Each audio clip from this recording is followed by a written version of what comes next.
Welcome back to the third video of our series on building a router-based navigation system for WPF applications. In the last video, we set up a centralized ViewModelRouter to manage navigation between views and streamline ViewModel registration using HostBuilder. In this video, we'll dive into how to implement asynchronous navigation with the central router and also explore how to pass parameters between ViewModels. To add asynchronous navigation to ViewModelRouter, let's start by creating a new public async task method called asyncNavigate. This method will accept a URL parameter which will be used to search for the corresponding key in the routes dictionary. If the dictionary contains the key, we'll need to perform asynchronous navigation for that view.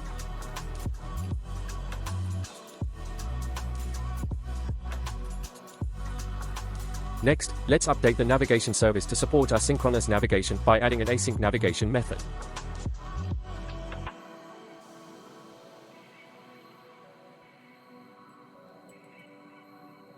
To facilitate this, we'll first create a new instance of the view model we're navigating to.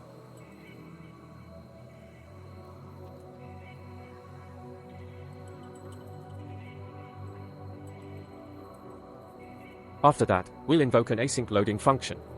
To support this, we'll create a new interface called iAsync Navigation Service. In this interface, we'll define a method for handling the asynchronous initialization when navigating to a view model.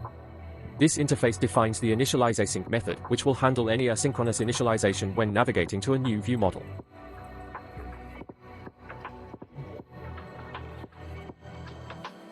In this method, we first create a new instance of the view model using _createViewModel. Afterward, we check if the view model implements the iAsync navigation service interface. If the view model implements this interface, we call its initializeAsync method.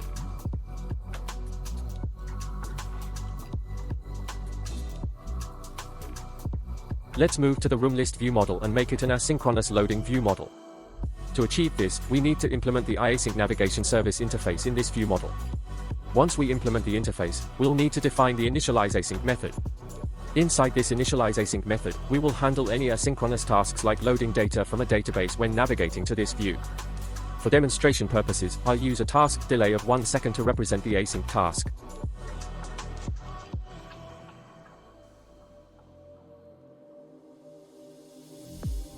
To indicate that the view is loading, I'll create a new isLoading Boolean observable property. While loading the view, we'll set isLoading to true, and after loading is complete, we'll set it to false.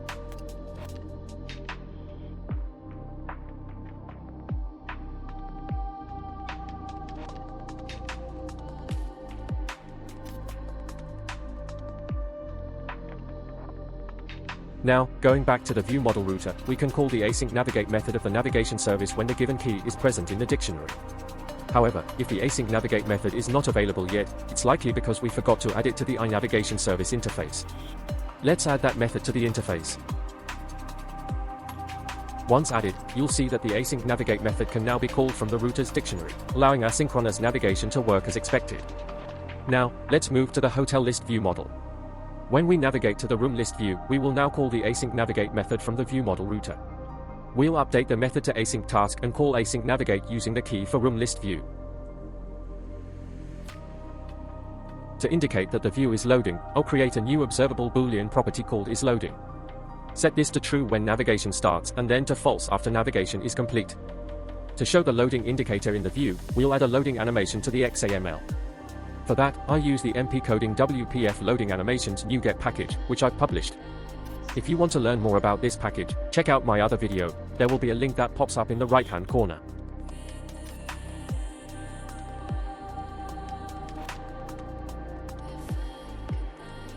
After installing the NuGet package, add the required assemblies to the XAML by using the this namespace.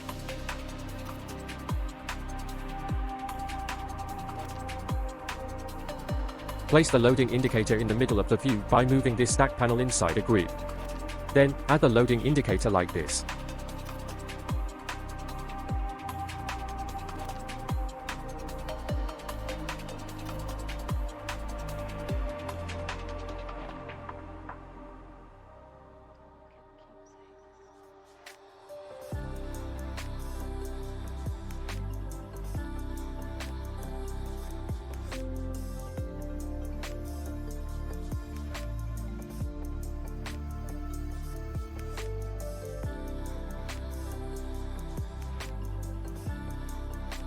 To toggle the visibility of the loading indicator, we need to bind it to the isLoading property. However, we can't bind it directly to visibility, we need a Boolean to visibility converter. WPF provides this converter, so let's retrieve it from resources, assign a key, and use the converter for the binding.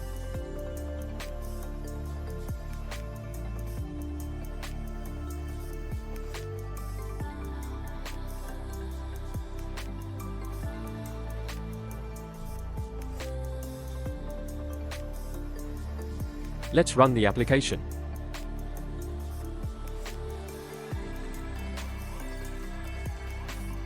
You can see that when we navigate to the room list view, the loading animation works. However, once the loading completes, the navigation to room list view doesn't happen. Let's check for the issue. The problem is that after the async initialization of ViewModelRouter, we forgot to update the current view model of the navigation store, which triggers the ViewModel change event. Let's add this step. Now, let's run the application again, and you can see that after loading, it successfully navigates to the room list view.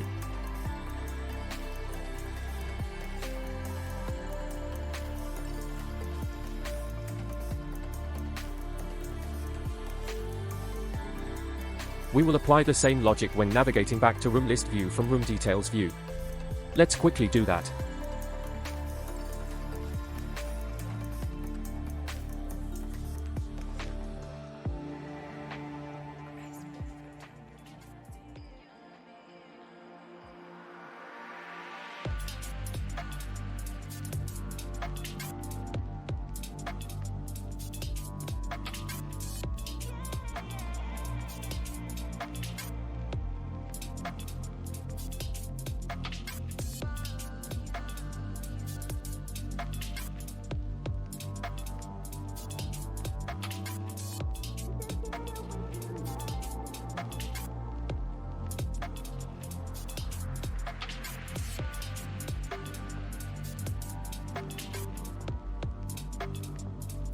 You can see it's working correctly. Next, what I'm going to do is allow the navigation to be triggered from the view by passing the router key through the button. To achieve this, we'll modify the relay command to accept a string parameter. I'll rename this command to async navigation, which will accept the string key and pass it to the router async navigate method. Next, we'll go to the view and update the relay command to async navigation command, since we've changed the method name. Now, we also need to pass the command parameter, which will take the string key. Since we're navigating to the room list view, we'll provide the registered key for it. Let's run the application. You can see that the navigation works fine.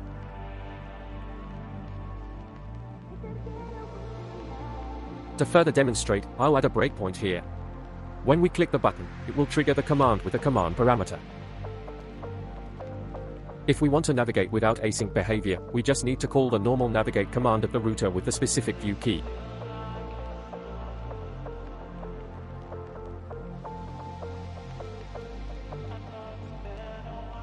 Now, let's test this with the Hotel 2 button. I'll bind it to the normal navigation command and pass the room list view key as the command parameter. Let's run the application again.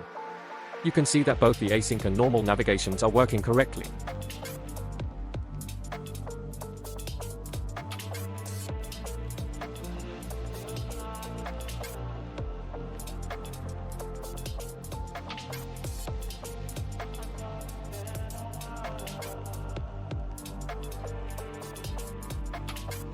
Let's change this way in the other view models also.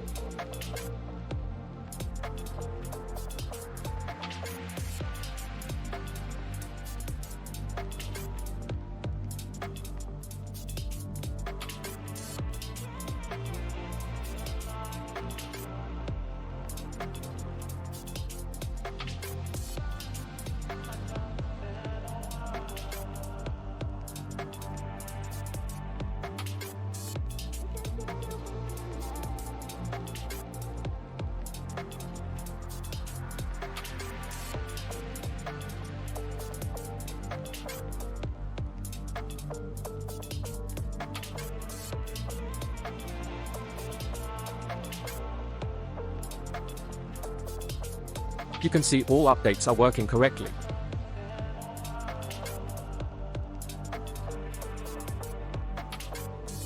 In this way, we can easily navigate to any view registered in the router. This is similar to .NET MAUI navigation, where we only need to call the navigation function with the key of the view. Next, if we want to pass parameters through the view model when navigating to a new view like this, we need to modify the router navigation methods to accept parameters. To handle this, we can modify the navigation methods to accept multiple objects by adding params with an object array, and we'll name this array as parameters.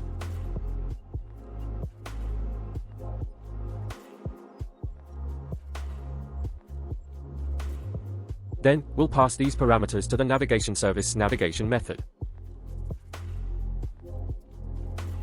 Let's update the navigation service class, starting with the interface, and then modify the navigation service itself to accept these parameters.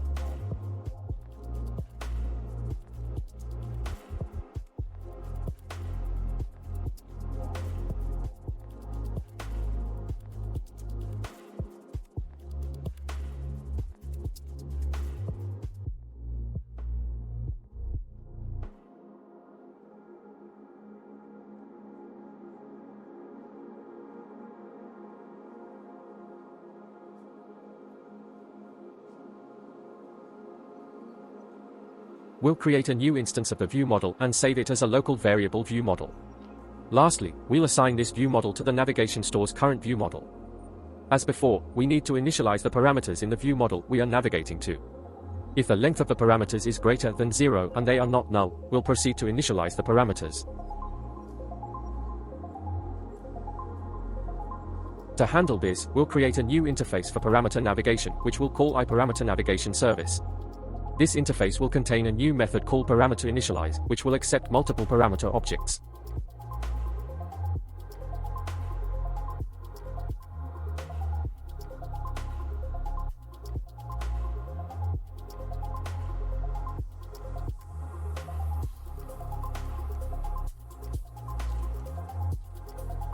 Now, the view model that needs to handle parameters, such as room list view model, will inherit from the iParameter Navigation Service interface and implement it.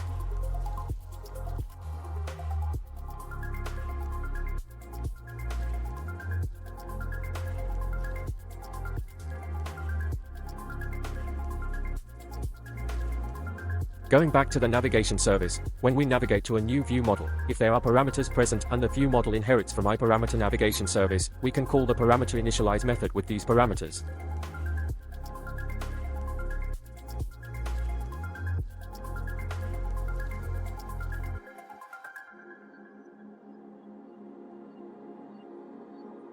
The same logic applies for async navigation, so we'll copy this pattern and use it in the async method as well.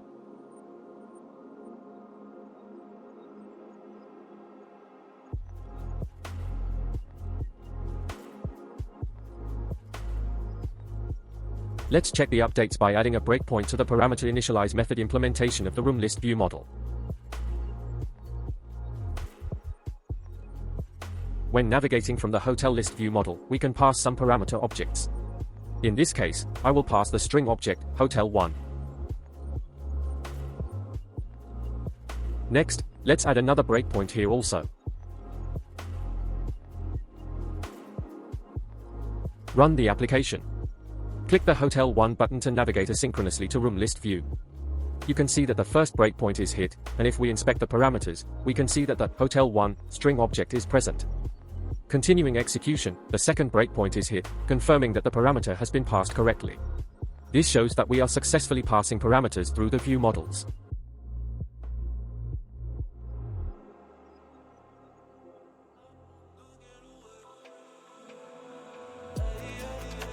Let's render the passed parameters in the view. First, add a new observable string property called hotel name in the room list view model.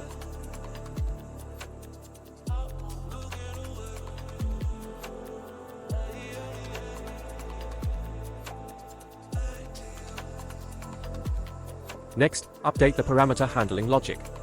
If the parameter is not null, has a length of 1, and the parameter type is a string, cast the parameter to a string and assign it to the hotel name property.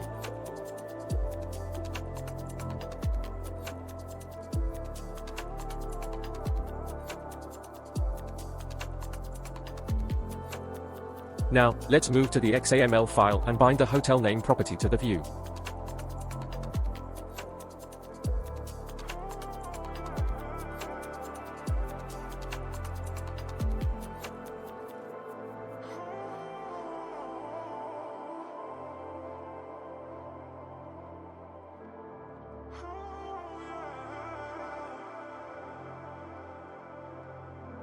Next, add a breakpoint in the parameter initialize method to ensure the parameter is being set.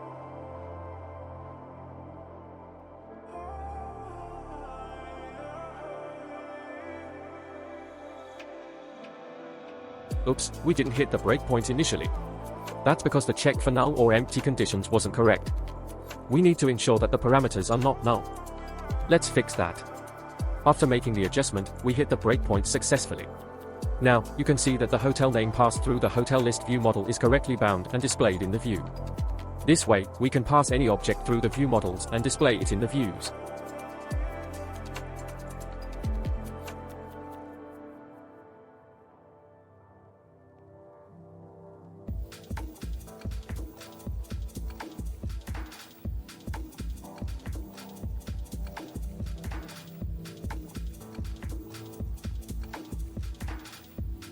Next, I'm going to pass multiple parameters. For this, I'll add a datetime object with the current date and time along with the hotel name parameter. You'll see how it's done in the video. Once the initial setup is complete, passing multiple parameters is very straightforward.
In today's video, we expanded our WPF navigation system by introducing asynchronous navigation and parameter passing between view models. We started by implementing asynchronous methods in both the ViewModelRouter and the navigation service, allowing us to perform tasks like data loading during navigation. We also created a system to pass parameters during navigation, enabling us to send and initialize view models with specific data. By the end of the video, you saw how to handle navigation more effectively and how to manage parameters within views. In the next video, I will show you how to create a real-world application with asynchronous loading and multi-object passing when navigating through views. Throughout the series, we'll create a hotel reservation system with multiple views. The hotel data will be loaded from a JSON file. When the application starts, it will navigate to the hotel list page. Clicking on a hotel's room list button will take you to that hotel's room list page. From there, clicking on a specific room will navigate you to the room details page. If you found this video helpful, don't forget to like, comment, and subscribe to the channel so you don't miss any updates. Thanks for watching.